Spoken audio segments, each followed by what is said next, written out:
The war continues even with the leader of Hamas dead. The international community expresses its fears for Northern Gaza. The wait goes on for Israel's response to Iran's attacks. We'll take a step back and try to put all this and this last year in context with one of the world's great historians, Sir Simon Schama. It's Unholy. I'm Jonathan Friedland of The Guardian in London. And I'm Yonit Levy of Channel 12 in Tel Aviv.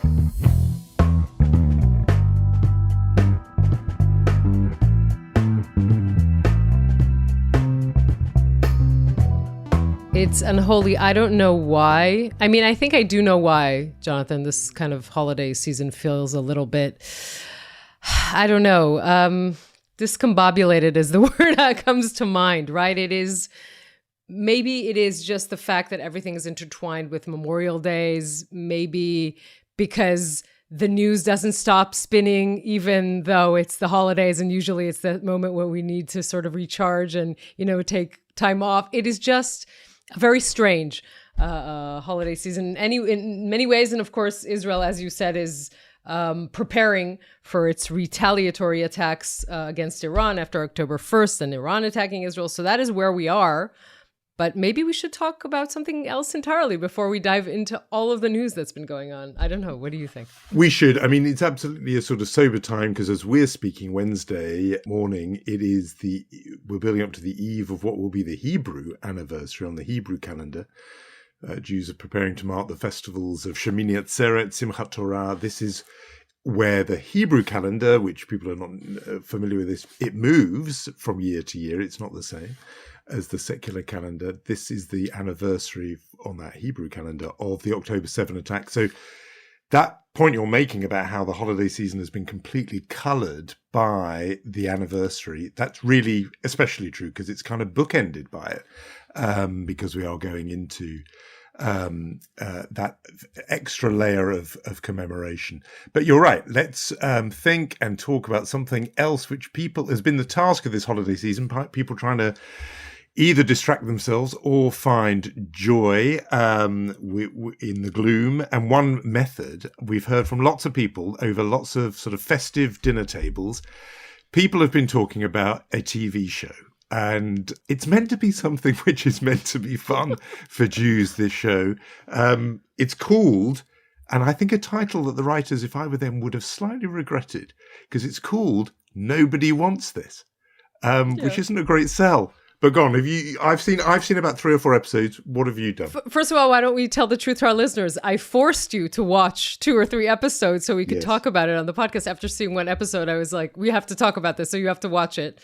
You're still a bit, I think, I don't know, angry, or, you remember the Barbie film I forced you to see last season. So I thought maybe I'd get another X on this column. So this is a series about a rabbi dating a woman who isn't Jewish, and whatever that creates in the worlds around them. Jonathan Friedland is a public intellectual, so you wouldn't know this, but it stars Adam Brody and Kristen Bell, who, both of them kind of broke into the television scene early, I think 2003, 2004, each with their teen shows. I'm not going to quiz you on what the names were. I know you'll fail miserably. So it was the OC and Veronica Mars. In our household, we should say that she is very important because she's also the voice behind Anna from Frozen. A lot of trivia I'm throwing your way. But all of this is irrelevant for our discussion about the Jewish aspects of this series, which are very much front and center. Well, there was the show Fleabag, which was a big hit and had the hot priest. And he was meant to be our equivalent hot rabbi. And so he's a reform rabbi, and he's a good-looking guy. Didn't know any of that backstory you just said. But I thought, new actor. Never seen him before. So he's good. So obviously you were not a girl and a teenager in 2003. Okay, I can noted. Definitely say yes to that. But the setup is he's very winning and very charming, and she's very, equally. And so you think, great, this is very sweet. And it's the Jewish stuff is central because he is rabbi of a kind of LA community. The problem is every Jew in the story apart from him. everyone is, I think, in my view, not just stereotypical, but there can be a kind of loving Jewish stereotype, but instead they are cloying, oppressive, neurotic, narrow-minded. Not fun, actually defined. One of them is defined as, I married her because she's not fun, right? Not fun. I mean, so we've seen this so many times in Hollywood where the storyline is Jewish man, it's always man, who is oppressed by these extremely sort of unattractive and oppressive, demanding women, either they're engaged, their fiance or their mother, sister, just the women around them are awful. And then like a sort of cool flannel to the forehead, of balm comes the non-Jewish woman who is soothing and steadying and sort of a break from all the neurosis. And it just dawned on me that how often in popular culture, the movies I'm thinking of, I think there was White Palace, James Spader, Susan Sarandon, where, revealing perhaps too much of my own family life here, but the shorthand for Nightmare Jewish Woman in Hollywood is Heidi Solomon, who's the character in that one that he's running away from. Who could possibly want to be with the Jewish woman when Susan Sarandon is there as the alternative? But it's in millions, it's in dozens of films. And always you feel it is the Hollywood sort of producer, screenwriter, who is themselves male and Jewish, idolizes as the escape route, the non-Jewish woman. And that's what we have yet again. And it just dawned on me how often anti-Semitism is overstating it, but kind of Jewish stereotypes go along with sexist stereotypes, anti-Semitism and misogyny. They're very, very linked, I thought, in this show. Not that I want to take any credit from Phoebe Waller-Bridge, but of course the original hot priest is Richard Chamberlain from Thornbird. So just to give you that perspective. Yeah. And indeed, this is... I hear that in this household too, actually. We're giving quite a lot away now. You know what? I don't know. I think maybe you're the wrong person in the household to do the podcast with the more we talk about this conversation. But anyway, you're right about that. You're right about the Jewish women in this. And by the way, if I'm not mistaken, the woman who wrote this, that is her story. I mean, she is the non-Jew who converted to Judaism to marry the Jewish man. So that explains some of the perspective. Two things I would point out. One, it is statistically impossible for a woman who grew up in LA and lives in LA not to know what Shabbat Shalom is and to think that if you were in a synagogue, you would crucify yourself. Like, that is impossible as an option. Oh, yeah, she crosses herself and she goes into the synagogue as if she doesn't know that you're not meant to do that. I mean, she needs to be, they need to explain to her what Shabbat is and what Shalom is. Just impossible. There was a show, amazingly, called Bridget Loves Bernie in the 70s, which was about an Irish Catholic girl, Bridget, who falls in love with the Jewish guy, Bernie. It's always, for some reason, it's always that way around. The Jewish character is the man. That prompted a response from a very ultra-right Jewish leader in America at the time who wrote a response called Bridget Doesn't Love Bernie. And that ultra-right Jewish leader was one Meir Kahane. So I am able to link any story that we have, even about sitcoms, back to the subject in hand, because that's what you come for on Unholy. We should get back into the news. I'm actually not sure anyone came from you walking to rom-coms to Meir Kahane. I don't think any one of our listeners expected that. But hey, it comes with the territory. You're right about that. It does. No, I think I'm afraid not a recommend from us for Nobody Wants This. The title may be truer than they two main actors still cute. Got to say that. Yeah, they are. And there are cute moments. So we did an update for our listeners after the killing of Yahya Sinwar. There was some thought, I don't think we were overly optimistic on this podcast, but there were some people who thought maybe his death would mean that could draw an end to the war. And I think when we spoke with Shimrit Meir, we counselled against that assumption. But the war goes on. We'll talk about Northern Gaza in a moment, but the wait goes on as well. People were already expecting an Israeli response to what Iran did a couple of weeks back, the Iranian missile attack. They're waiting even more now because Iran has hit Israel again in a very, very direct way.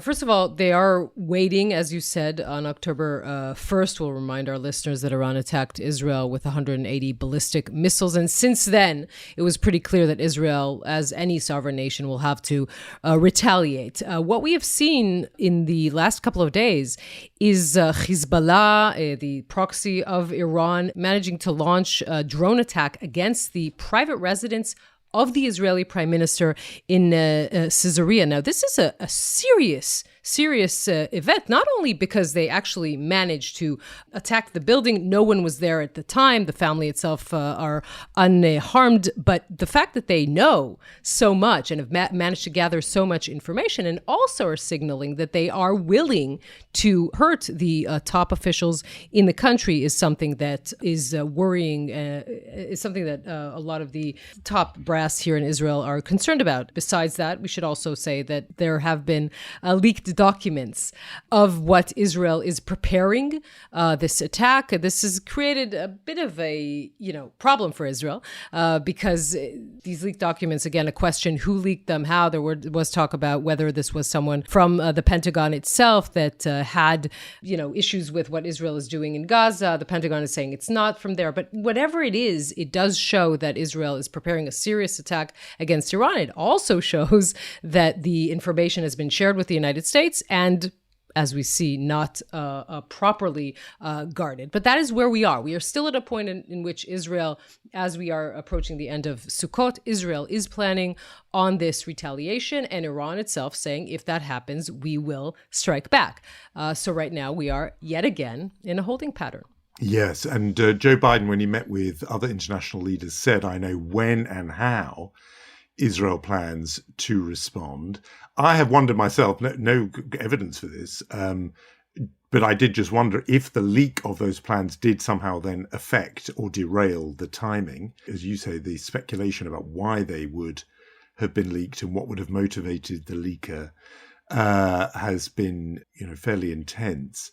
But it does suggest this relationship is, the US-Israel relationship, it is at the very least fraught and difficult because of this. And, obviously Joe Biden and Kamala Harris's number one interest is that this is delayed. They would, if, their idea would be that this happens after the American election on November the 5th, which is, less than 2 weeks away, just because if there is an all-out war directly between Iran and Israel, that goes to one of Donald Trump's key arguments in this campaign, which is the world is out of control and the Democrats are not in command. That's how David Axelrod summarizes what the Trump campaign has been saying. So from Biden's point of view, Harris's point of view, delay.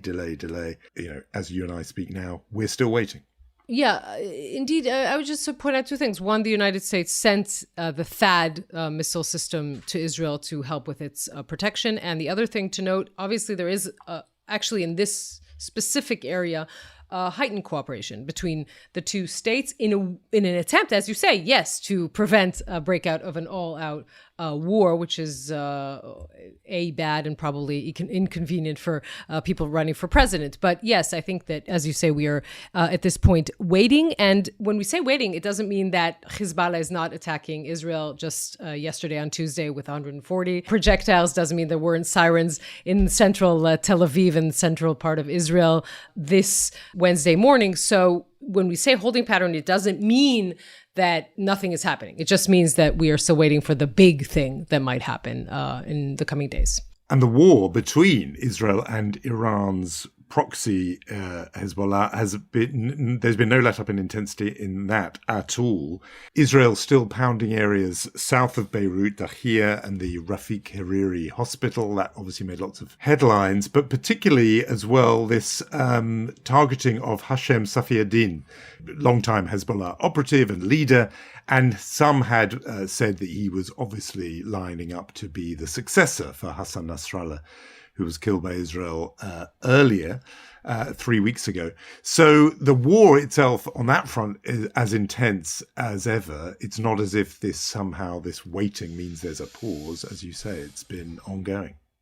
Yeah, and I think we should also mention that while all this is happening, Israel arrested 7 Israelis this week who are alleged essentially Iranian agents trying to find out more and more information about military bases and things like that. They did it for money, but that is also an indication. By the way, Israel's intelligence is treating this quite seriously, and it is another indication of what kind of things Iran is trying to do here, from the littlest things to the biggest. This is a serious thing. Two of them were charged with trying to follow the commander of the Air Force Base Nevatim, him and his son, allegedly trying to perhaps assassinate him. This is a big deal for Israelis this week. Where this is going, look, we mentioned Sinwar, and we talked right after we did a special episode.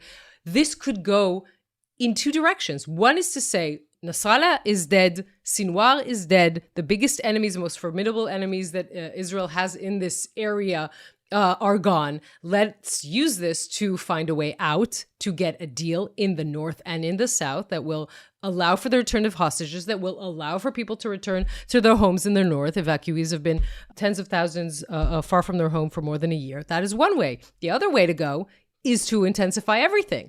We don't know, as we sit here on a Wednesday, where this is heading. Yeah, I mean, the conversation we were having was about how do you leverage these very clear military tactical gains, successes, into strategic wins, and that is the thing that we don't see any sign of. That any effort even to aimed at that, to turn it into diplomatic advances. Instead, it's just keeping the, as it were, the sort of boot on the neck, kick a man when he's down, because that's the best time to do it kind of logic. Just on those points about the ongoing attacks against Hezbollah, the latest were aiming at the organization's financial arm, hitting the bank of Hezbollah, which apparently wasn't just, a place with lots of computers, but where there was a huge stash of cash and gold. So there's always arguments to continue, but it's striking to me how there is an absence of turning it into strategic gains. We should just say a couple of things about the war in Gaza. Again, one of these examples, we come up with them so often, of what makes news outside and inside is very, very different. The ongoing focus internationally is on the fate of Northern Gaza and the evacuation of the north. They've 38 aid organizations headed by Oxfam issued a statement expressing their fear that Northern Gaza is being erased, their word, that emptied out of people, cleared. You have Tony Blinken raising that in direct meetings with Israeli leaders, saying that the aid must get into Northern Gaza, saying it partly in response to these fears that are being expressed of what fate Israel has in mind. I would say that I think a big part of that is to do with the accompanying political noises from the far right and from representatives of the coalition partners, but also of Likud. While meanwhile, earlier this week, there was a conference with Likud's backing, attended by government ministers of the Likud, as well as, predictably, the ministers of the far right, Itamar Ben-Gvir, and so on, all about promoting settlement in Gaza, resettlement in Gaza. And this has now happened a few times. There have been conferences, there have been rallies. Ben-Gvir talking again, about this plan to make Gaza belongs to us, to have Jewish settlements back there. The combination of members of the Israeli government, I think even the Likud party, they were present there, saying these things while northern Gaza is being cleared out and, yet again, Americans are having to say, you've got to get aid in there. The combination of all those things makes people think 2 + 2 = 4. Israel is pursuing a plan to empty out the north of the Gaza Strip and resettle it and make it Israel-controlled territory. It's very, very hard for even Israel's allies to defend that. This is not what the majority of Israelis want or think is the goal of the war. And if indeed, and the far-right parts of this far-right coalition think that that should be the goal, and they do, then the Israeli public needs to be informed that that is the goal of the war. And then the reservists who have given, hundreds of days of their lives here, and some of them have given up their lives as well, need to know that that is the goal of the war. They need to be told clearly. I'm putting aside, by the way, the issue of logic, future, world condemnation. Just the fact that if that is indeed the goal of the war, and not to crush Hamas, and not to bring back the hostages, which this is the official goals that have been told to the Israeli public needs to know that. And it should be also, perhaps, the priority of the government to find more soldiers who can take part in that kind of war, particularly if this is also a government that is on the other part of it, making sure that the ultra-Orthodox will not be conscripted. So this is an issue that needs to be dealt with very, very seriously, if indeed it is more than just, Itamar Ben-Gvir doing his PR, if this is the intention of the Israeli government. Officially it isn't, but it needs to be made very, very clear.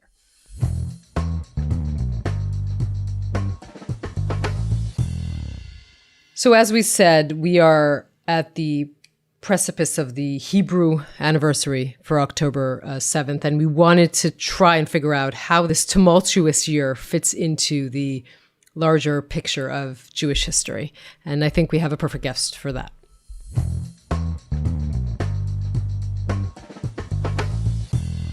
Sir Simon Schama is one of the great historians of the age, a specialist in British history, art history, American history, and crucially for our purposes, Jewish history. He is the author of a series of acclaimed books and television documentary series, including A History of Britain and The Story of the Jews. And he was knighted in 2018. So we are thrilled to welcome you, Simon Schama, to Unholy, partly because we've wanted to have you on for a long time, but partly because in this period we have been having a series of conversations reflecting on October the 7th, the meaning of this last year, the meaning of that day itself, from different angles, with a rabbi, with Israelis, with others. But to you, we thought how this fits in the sweep of history. And I want to separate out October the 7th from the war. First of all, just the day itself. What is the right place for this in Jewish history? And I say that partly because some people said, often they use the word pogrom. Other people make a point of saying, obviously factually true, the biggest single loss of Jewish life since the Holocaust, invoking the history. So where, in your view, does this sit? Well, I think only Jews, Johnny, can say... By the way, thank you very much for having me on Unholy. Wonderful to be with you both. But, only Jews can say every catastrophe has its own particular character, really. I mean, sometimes we think it's all, in every generation they rise up against us. But I may be the wrong person. This may be the shortest conversation ever, because I may be the wrong person to answer that very good question. Because actually, when I heard what was happening, I was on my way to a literary festival, yet another one, very nice one at Henley, and talking about a book about vaccination and a particular Jewish hero then. But immediately, because I think, you know this too, you're a historian as well, is the floodgates of historical memory open. And you kind of think that part of the distress that all Jews feel are in some particular way, the product of millennia of being butchered and dehumanized and becoming fair game. And I mean, going back to, the country you and I are in invents the blood libel. It's the country of the massacre at York in 1190. It's, it's the country of gibbets swinging with Jews in the streets of London in 1275. So you kind of, while you don't want to have a kind of traffic jam of horror, really, I think my response was kind of, here we go again, in a way. And not here we go again, as in Auschwitz, at all. But here we go again when we're fair game to be the victim of whatever particular grievance, in this case, the fantasy that we are a colonized, that Israel is a kind of classic example of a kind of white imperial colony. Whatever the particular grievance shared by people who don't know us and don't know our history, we are the standard target. So that's what I felt at that point. I mean, I did feel, in some sense, this long history of being allowed to be Jews only if we can't defend ourselves, on condition we can't defend ourselves. It was actually a capital offence in some parts of the Islamic world to actually carry a weapon for a long, long time. I felt all that, really. So the kind of professional, blood-drenched encyclopedia pages opened before me on that morning going to the literary festival. You said, I think a few months after, that the condition of diaspora mirrors the condition of Israel itself. Can we talk about that? I mean, for me as an Israeli, what I felt by that was to think we feel vulnerable. We're suddenly, the country that was supposed to protect us failed miserably. Can you talk about that mirroring? Again, I think, nobody, they know all about Herzl's Judenstaat, the state of the Jews, rather than a Jewish state. But people kind of forget, the kind of knockout moments in Herzl's little book, where he repeats Pinsker, actually. I mean, he basically says, we're the victims of a lose-lose situation, we're victimized for not integrating, and we're very much victimized for integrating too well. Hence, self-determination is the only possibility of leading something approximating a normal human social life. And what I really felt about, again, it's a sort of moment, really. The reason for Zionism to have happened, for Israel to exist, is the catastrophic failure, ultimately, really, of getting out of that lose-lose situation, and that we'd all really fooled ourselves in being relaxed about the perpetuation of an easy, understood, taken for granted life in a tolerant society like Britain or the United States. What actually has been extraordinarily, I suppose, tragically unmissable and striking over the past year, and a lot of other people have written in the same way, Dara Horn notably, and Franklin Foer have written eloquently about it. It's obscene almost to say the shock for us in the diaspora on October the 8th and 9th was as profound as the physical horror of the unfolding atrocity. But the shock was the cold shoulder, the ultimate cold shoulder, the lack of compassion, the eagerness with which our academic and literary friends took to celebrating a moment that they called resistance. One of my colleagues in the history department of Columbia very self-consciously in a public open letter described October the 7th as, quote, a military operation, a kind of shocking, almost obscene thing to do for someone who is supposed to spend his life weighing the gravity and true meaning of words. So the extraordinary thing, one of the things, possibly not the most important thing, was, again, to make us in the diaspora insecure and to kind of live the Herzl dilemma kind of all over again in a profoundly unsettling way. And we had this beautiful, moving gathering, appropriately rain-soaked in Hyde Park on this last Sunday, day after Shabbat Shuvah, and the reason why everybody was there was, I think, the sense of the complementariness of the fates of Israel. We had on the podcast just before Rosh Hashanah Rabbi Angela Buchdahl, who told of this teaching that to imagine the Jews of diaspora and Jews of Israel as conjoined twins, the saying was that if you pour boiling water on the head of one, does the other feel the pain? And this October 7th was that ladle full of boiling water, and we each felt the pain. You touched on it just then, something which I think will immediately leap out to people, your reference to Columbia University, where you are a university professor and have been associated there for decades. Columbia was sort of the epicenter for a while of those campus protests. It's an interesting question to know the extent to which those will be resuming in the new academic year. But just tell us what that was like to be not just a Jew at Columbia, because obviously there are several of those, but to be a Jew who's committed to Jews and the Jewish future and belief in the necessity of a Jewish state in that environment in Columbia. What can you tell us about that? Well, it was peculiarly painful. again, as a matter of the history of the university itself.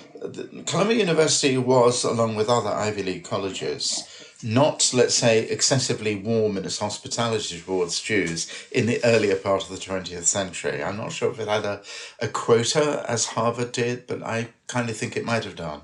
All of that changed, really, after the war, and one of the greatest figures in the writing of Jewish history, Salo Baron, was the great figure in teaching Jewish history at Columbia.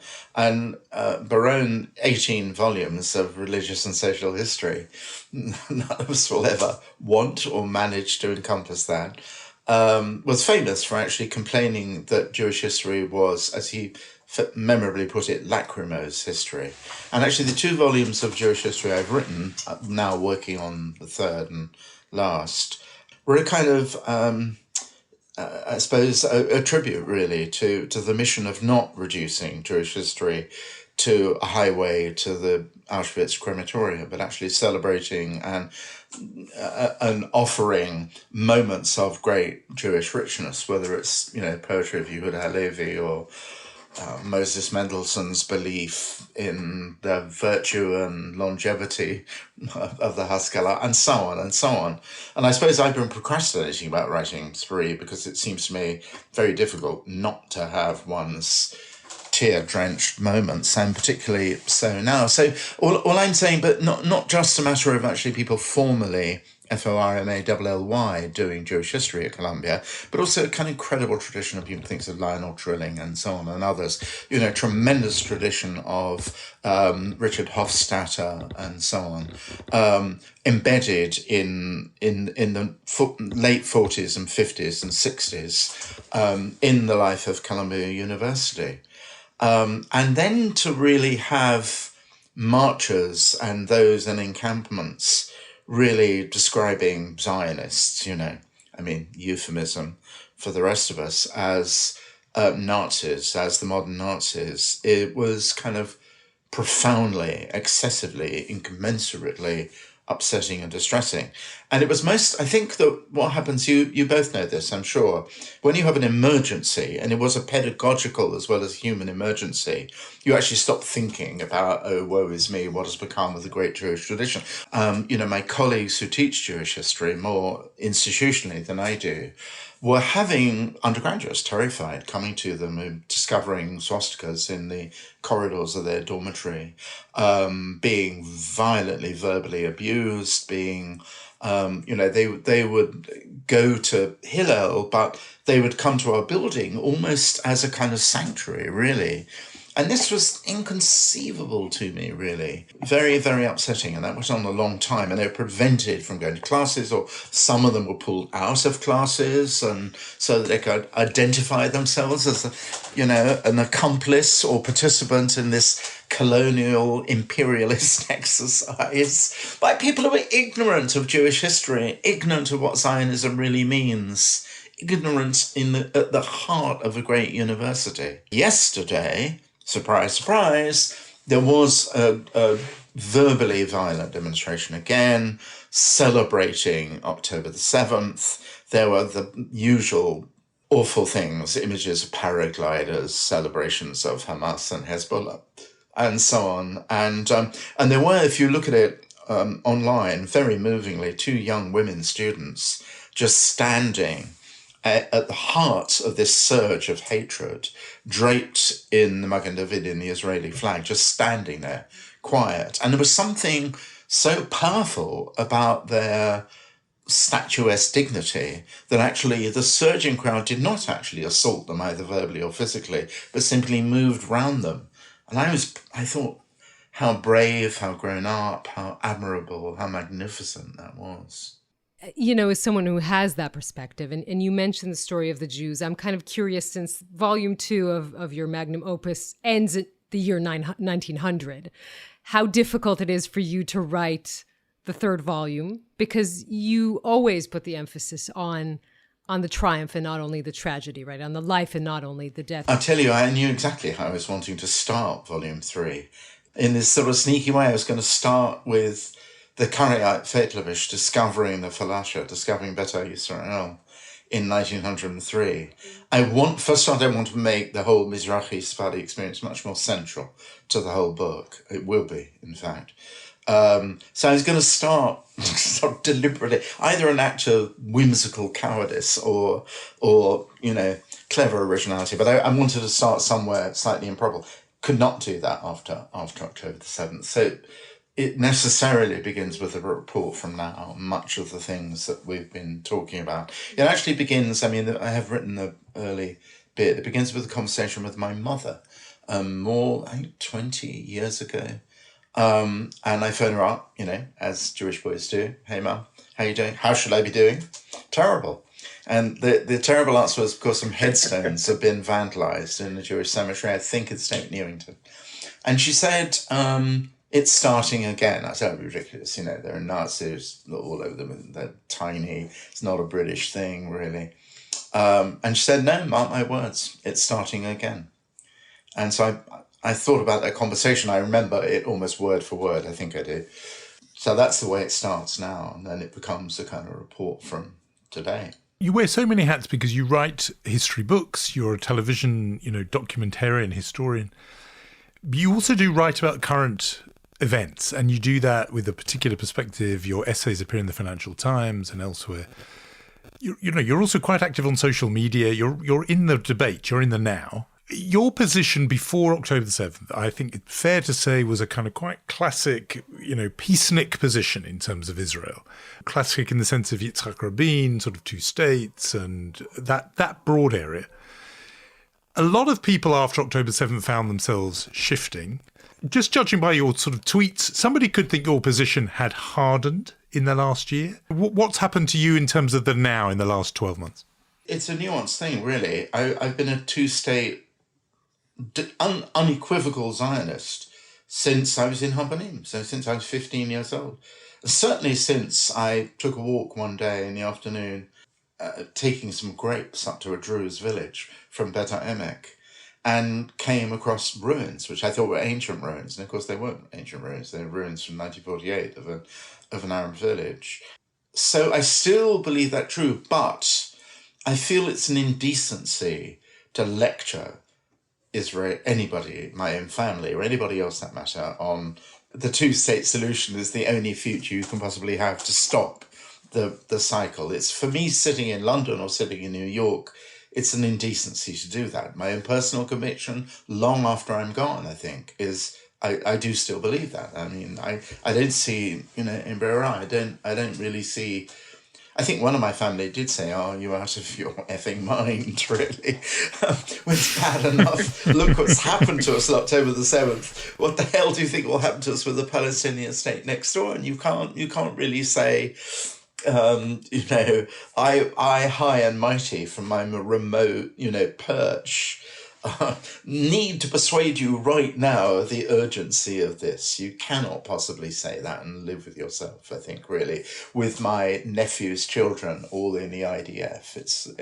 But do I think ultimately that's the only possibility other than endless cycles of bloodletting, or, a one-state solution with two populations enjoying or not enjoying equal civil rights? You can't you can't possibly imagine that that's a secure and peaceful future for Israel. So my position, my moral temper has changed. My sense of decent moral decorum has changed, perhaps. Just more respectful to what everybody has to go through in Israel. But if you want me to argue out what the way ahead could possibly be, that's not changed, really. Can we be kind and rewind and talk more about your relationship to Israel? Because you talked about seeing it for the first time, arriving by boat, if I'm not mistaken, in 1963. You wrote on Twitter recently that you worked in Haifa in 1975. You wrote that when there were rockets over Haifa. My first visit to Israel was 1963. Yeah, early in 63. And we were all bidden to hear Ben Gurion in Jerusalem. And that was when I worked at Bet Emek. And he shouted at us that we needed to, commit ourselves to Aliyah before we left the room, basically. He was then in Sde Boker. He was then out of power. But it was this kind of biblical, messianic figure who you couldn't help love and be troubled by it, but love more than trouble, I think.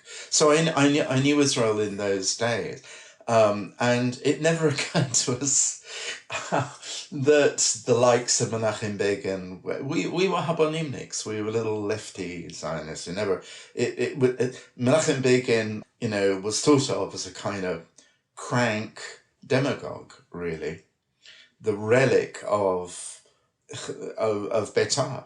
And then, the Herut party. I mean, this is a true story, and it's shameful to me, but it's true. I went to visit some friends in California in 1977, and Menachem Begin had just won the election. And I remember renting a car and driving out of San Francisco. And the first thing I noticed as I was driving out of San Francisco airport was Begin Freeway. And I thought, bloody hell, they've already named highways after him. This is the end of the world, basically, as we know it. So there we are. But I've known, I kept on coming back to Israel. So I was a classic Habonimnik, complacent, left-wing Mapai kid, really, in Galil Elyon.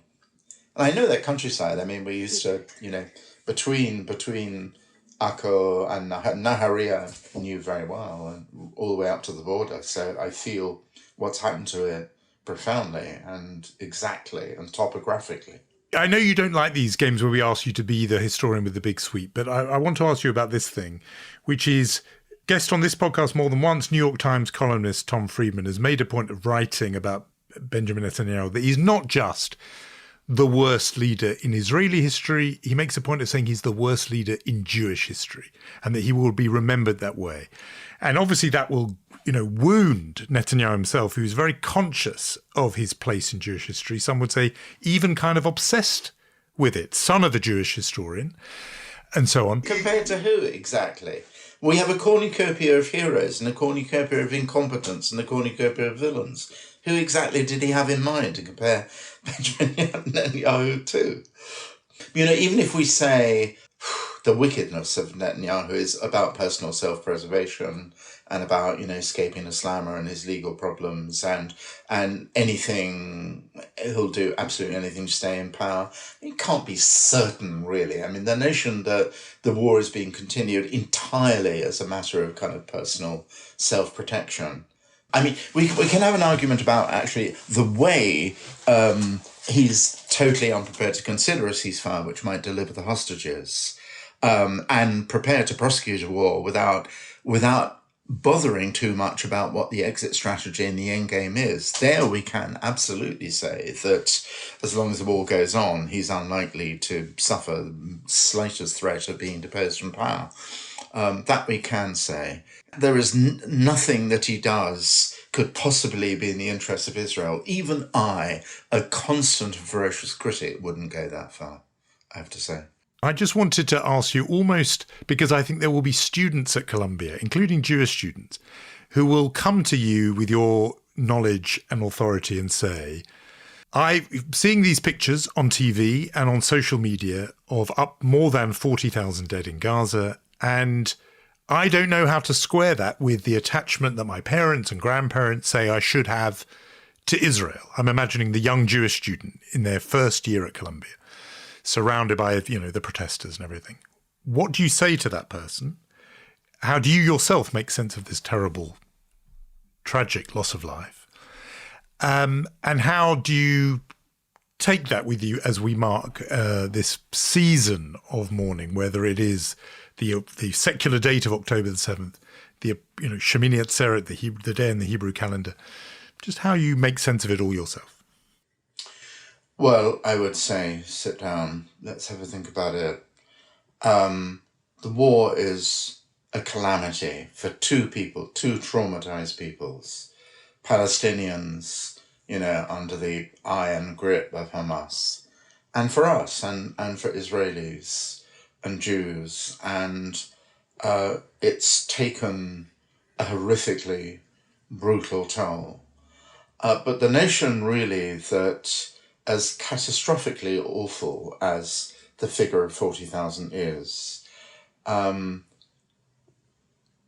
the war has been prosecuted on our side, really, with an unusual degree of regard for trying to constrain and contain the number of civilian casualties.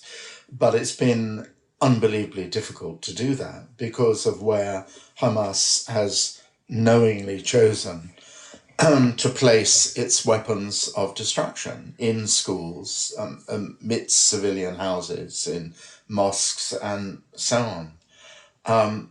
That has to be the horror and sacrifice and catastrophe. And we need to have a kind of responsibility in rebuilding Gaza once this is over. But that catastrophe comes, alas, as the price of preventing not being defenseless ourselves. And it seems a kind of monstrosity to kind of do a numerology of death. But 35,000 Jews were murdered by shooting and execution in Babi Yar in 2 days. 18,000 were murdered by shooting in one morning at Majdanek on November the 3rd, 1943, because those horrific mass executions, which were not the remoteness of a gas chamber, up close executions of particularly children and babies and the elderly and women, because there was a systematic program of exterminating our entire people. That has not been, for all the kind of hideous rhetoric of people like Itamar Ben-Gvir, that has never been a purpose of this war or of Israel. That it seems a kind of bitter thing to say, actually, that a war can be fought with a strong sense of moral constraint, and there are moments, particularly I'm thinking of settler attacks, which are inexcusable and unforgivable in the West Bank. There are moments when morality has just fled, has just disappeared, which are kind of unforgivable. But the basic behavior, the basic kind of sense of retaining a grip on moral decency and trying to defend our population against an existential threat, against from river to the sea extermination. We don't need to, in my view, shuffle our feet and look shifty, and we should show compassion and humane understanding for both peoples.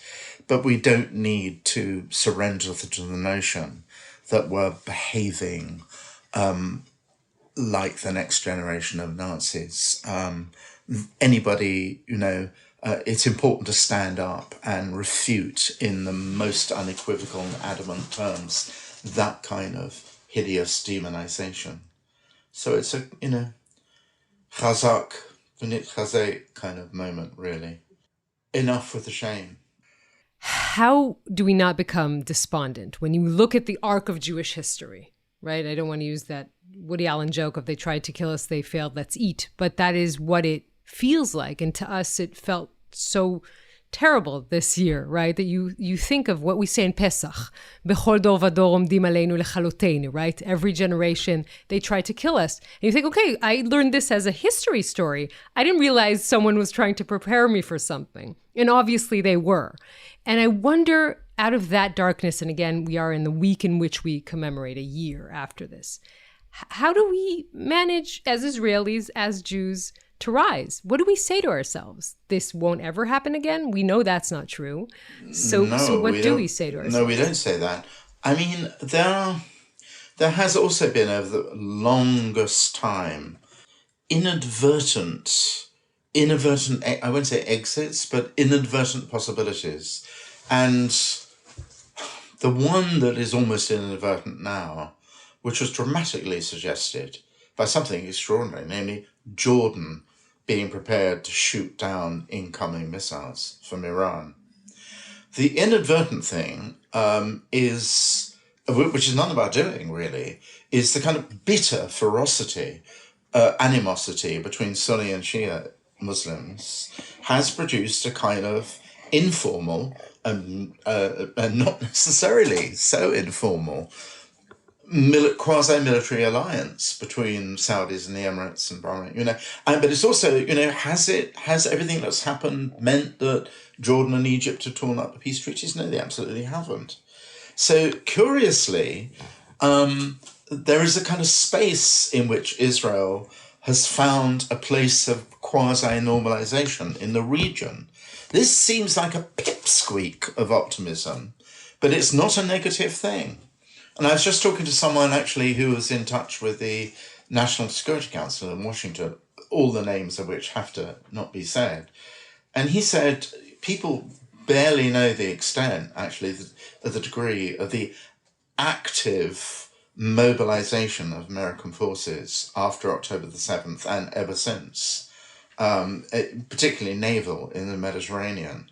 So I know this isn't what we're looking for. This isn't the kind of grace period, the sort of sense that somehow innocence, virtue in their Jewish versions will, necessarily prevail. But it's not the absolutely darkest We're not in Europe in 1942. We're not already. Sir Simon Schama, we wanted you on Unholy for a very long time, and we knew why. Thank you so much for talking to us and putting things in perspective. Thank you so much. Thank you for having me.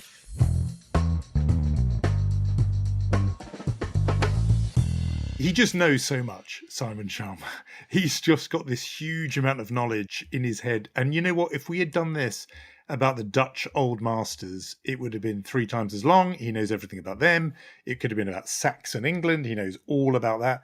But he just has got the full sweep of Jewish history as well. And the difference is, not maybe the difference, but what's additional is he feels it very, very deeply. And you could hear that when he said, our side or us, when he was talking about the war between Israel and Hamas. That was very, but I'm still stuck 100%. on he met Ben-Gurion in 1963, who tried to convince him to make Aliyah, and obviously that failed. But I'm Isn't still that stuck amazing? on that story. This was a time when, he and I, Simon Schama and I, grew up in the same Zionist socialist youth movement of Habonim. In his day, that meant you got a trip to see David Ben-Gurion. Isn't that unbelievable? And there really is a picture of him. In your day, it meant to be the instructor of Sacha Baron Cohen. So, everyone gets their perks true. in the Bonim. Yeah, it's true. No, I thought, he answered that question when I said, has your public position sort of hardened? I thought his answer to that was so interesting because he made a very important distinction in terms of what he thinks ultimately should happen. No, that hasn't changed. But is it right for him to sit there wagging his finger? And the word he said, it would be an indecency to do that. Mm-hmm. Somebody who does what I do and thinks the way I do, I take that, to heart. He said something important there, and I'm going to think about that a lot. I'm not sure he's entirely right that he hasn't hardened his position. I think of some of what he said there, the kind of robustness of the answer in the face of the death toll. That wasn't a particularly peacenik answer to that question. So I think there is an evolution there. Yeah, well, obviously it's clear that October 7th changed things for everyone and for him as well. But I was, to me, the answer about Colombia and the way in which, he was helping the young Jewish students. And, there's so many things in that conversation that were, in a way, a punch to the gut. But also, when you put things in an historic perspective on, it's very easy to become despondent because you say, okay, they were always trying to kill us, right? But on the other hand, even that sentence that said, we are not in 1942, which I know might not be, a huge encouragement, but still, just to give you that perspective of saying we are in a different place. We need to remember that. Yeah, and it's going to be front and center in his mind as he writes Volume 3. He told us he didn't want it to be lachrymose history, but the events are just pulling him towards that. It's obviously going to be a very, very important and magnificent book when it comes. People should go back to volumes 1 and 2. So a phenomenon. I was wondering what comes first, this or the next volume by Robert Caro. Lyndon Johnson, the teenage years. What comes? I'm kidding. Okay, never mind. Yeah, these are two great historians who have been doing their kind of life's work. So a great privilege to have Sir Simon Schama on Unholy.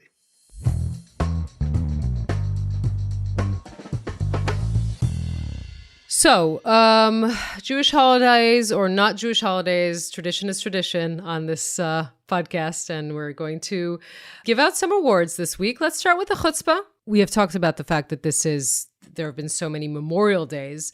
There was already an official ceremony, a state ceremony, and also a ceremony that was produced by the families themselves. They were separate. We talked about that at length because many of the families didn't want to be part of the state ceremony. But now the government has decided that yet another Memorial Day ceremony needs to happen on this coming Sunday. As we said, it is on the Hebrew calendar, the closest to actually what was then last year, October 7th, and the end of the Sukkot holiday. The issue and the reason why the Israeli government is now on the Chutzpah Award of this week is because, and this is a report that we aired this week on Channel 12, they decided that speaking on behalf of the bereaved families will be indeed someone that has been bereaved, but not on October 7th. So there will be no representative, I'll just say that just to make it clear, memorial ceremony for October 7th. There will be no official representative of a family that was that is a victim of October 7th. Again, all part of this government trying to filter what kind of reality it sees. They were concerned that there might be some sort of criticism, heaven forbid, against this government that was still in place when this calamity happened. And so they wanted to make sure that doesn't happen. I don't think I should, go on and explain why this is more than chutzpah, actually, but that is the story that we decided to bring this week. Yeah, no, we get it. I mean, I just think it's one of the things we talked about it when the first round of ceremonies arose, of how obviously there's disunity after an event like this. What seems really unusual to me is disunity about the event itself, that it's not just the war that's followed since, it's actually how the society remembers and thinks about the event itself within a year. This level while it's still happening, while we're still living it. This degree of disunity, but I think that is a very obvious and worthy winner. Before we get to our mensch, I thought a very important mention, and obviously the man is a mensch himself. The Jewish history, something of a theme of this episode. A real lion, a sort of giant in the field of Jewish history, but specifically the history of the Shoah, passed in these last few days, and I'm talking about Yehuda Bauer, died at age 98, one of the really great distinguished historians of the Shoah, a hugely senior figure, had a big role at Yad Vashem, the main Holocaust memorial and museum, was an advisor on so many huge Holocaust memorial projects, as well as a very prolific writer. I interviewed him 2 or 3 times, once actually about his role as a historical consultant on the great landmark Holocaust documentary, Claude Lanzmann's Shoah, that extraordinary 9.5-hour film. It took 12 years to make. The film was an obsession of this French filmmaker, Claude Lanzmann, who is an extraordinary character. And so I made, a long while ago, I was involved in a radio documentary about this and saw Yehuda Bauer. I thought we might just have this little clip, partly because it captures something of the man, as well as the great historian. Here he's speaking about that obsession of Claude Lanzmann. And I still remember his wife pouring out her bleeding heart to me, because she thought she had married a man. In fact, she married a film. And, it's the laugh that I love and cherish. And as soon as I heard about Yehuda Bauer's death, obviously one thinks of his great writings and great legacy as a major historian. But the thing that came back to me was that laugh. That is quite a remarkable way to remember someone. I just would also mention that his important contribution was to prove and to show that Jews didn't allow themselves to be killed. The resistance part of it was a very prominent part of his body of work, and he will be missed, but he left so much behind that I think will be so important for generations to come. But that doesn't relieve you, Mr. Friedland, of the role this week of bringing us the Mensch Award as well. Yes, I will do that. This is actually a whole little subgenre of which I'm a long-time collector of, which is celebrities in shul for Yom Kippur, which is a great niche subject of mine. What do you mean? It's our next spin-off podcast. It could be a whole podcast because obviously there's lots of Jewish people. This is the even more Jewish than Seinfeld comedians in cars getting coffee, right? The celebrities in shul and Yom Kippur. That is the next level. It could be because there's two areas for this genre. The first is the celebrity themselves who's Jewish, who never goes inside a synagogue apart from once a year for Yom Kippur. That's subgenre. And then there is, of course, the partner, those non-Jewish partners of Jewish celebrities who again are in shul. So it's in that latter category that we honor with our Mensch Award this week the Beatle, Sir Paul McCartney, spotted attending Yom Kippur services in Chile alongside his Jewish wife, Nancy Chevelle. There's photos, there's video that went round. You know, obviously you're not meant to take pictures and shoot video on Yom Kippur. You're not meant to do that, but they couldn't help themselves. It was too exciting. He was in South America as part of his big world tour. He'd performed a concert in Santiago on Friday night, which I'm afraid was a Kol shouldn't have been doing that. But then he went to shul to atone, and so wearing a kippah, Sir Paul McCartney, music legend, is our Mensch of the week, and we are delighted and thrilled to hand it to him. Celebrities in shul getting challah. This all ties to the beginning of our podcast today. Jewish wife equals good things in life. We can all agree on that. And as we wind up our show, we will, Sarah, thank you to Michal Porat, and tell our listeners that next week, expect our very special election coverage. U.S. elections are coming knocking, and we have a few special things for you. Yeah, that's it. I'm not going to tease it any more than that. No, that's a good tease. Lots to say. We're lots of very, very well-placed guests to talk about the American election, which is unbelievably imminent. The news just keeps on coming. We'll speak with each other and see you next week. In the meantime, Chag Sameach. Chag Sameach.